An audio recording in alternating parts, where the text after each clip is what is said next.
জনগণের আস্থা ফেরাতে সংস্কার কাজ চলছে, প্রধান উপদেষ্টা। জনগণের আস্থা ফেরাতে সংস্কার কার্যক্রম চলছে বলে জানিয়েছেন প্রধান উপদেষ্টা ডক্টর মোহাম্মদ ইউনূস। বৃহস্পতিবার 27শে মার্চ সকালে চীনের বোয়াও ফোরাম ফর এশিয়া সম্মেলনের বক্তব্যে প্রধান উপদেষ্টা অধ্যাপক ডক্টর মোহাম্মদ ইউনূস এই তথ্য জানান। তিনি বলেন, বিশ্ব দেখছে বাংলাদেশের মানুষ দুর্নীতির বিরুদ্ধে এক হয়েছে। নতুন বাংলাদেশ গড়তে কিছু চ্যালেঞ্জের মুখোমুখি হতে হচ্ছে, তবে জনগণের আস্থা ফেরাতে সংস্কার কাজ করা হচ্ছে। এটি বাস্তবায়ন হলে বাংলাদেশের মৌলিক পরিবর্তন হবে।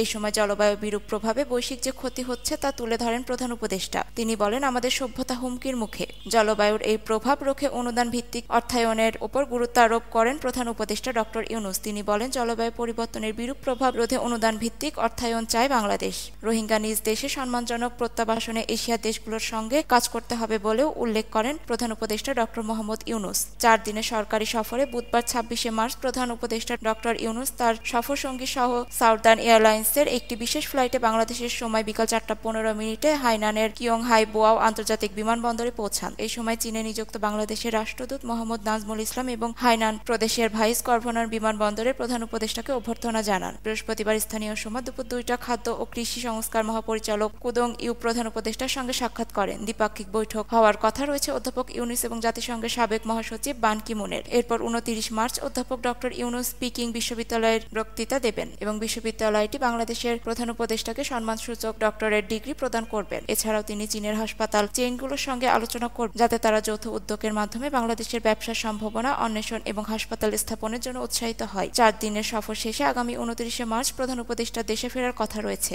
ভিডিওটি ভালো লাগলে লাইক, কমেন্ট এন্ড শেয়ার দিয়ে আমাদের পাশে থাকবেন। ধন্যবাদ।